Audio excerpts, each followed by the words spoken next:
Le rapprochement et l'alliance entre Tamim et les moulins iraniens ont provoqué la colère du peuple qatari, grâce au contrôle des gardes révolutionnaires iraniens sur le trottoir de Doha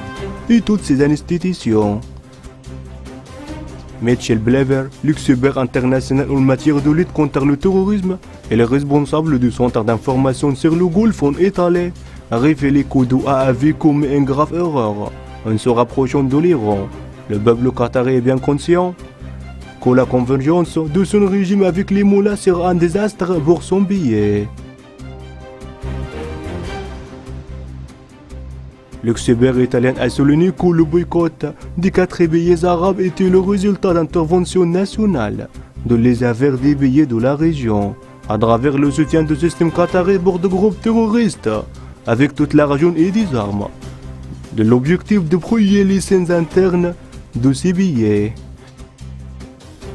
Elle a souligné que le maintien de la sécurité de la paix et de la stabilité est devenu plus cher. Et que le budget des pays supportait de nombreuses dépenses en termes de la sécurité et de la défense, en déclarant que le royaume de Bahreïn avait été confronté à de grands défis lors des événements de 2011, quand certains groupes adoptaient la violence, tels que Saraya al-Ashtar, qui avait bénéficié d'un soutien d'un financement et les entraînements par l'Iran, le Hezbollah au Liban et Qatar. Il a ajouté que la situation venant de l'Iran et Qatar se reflétait clairement à Bahreïn, à travers la provocation du trouble et de la violence, ce qui n'est pas une coïncidence. C'est un vecteur que du trouble et de la sédition.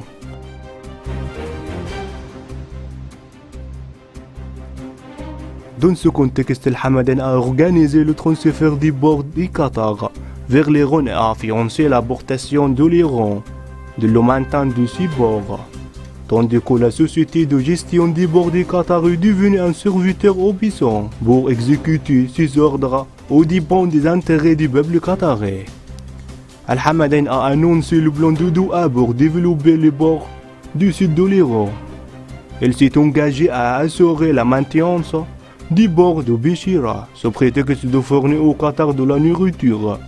tandis que Téhéran a pratiquement transformé les bords du Qatar en un lieu de référence pour les activités de la garde révolutionnaire iranienne.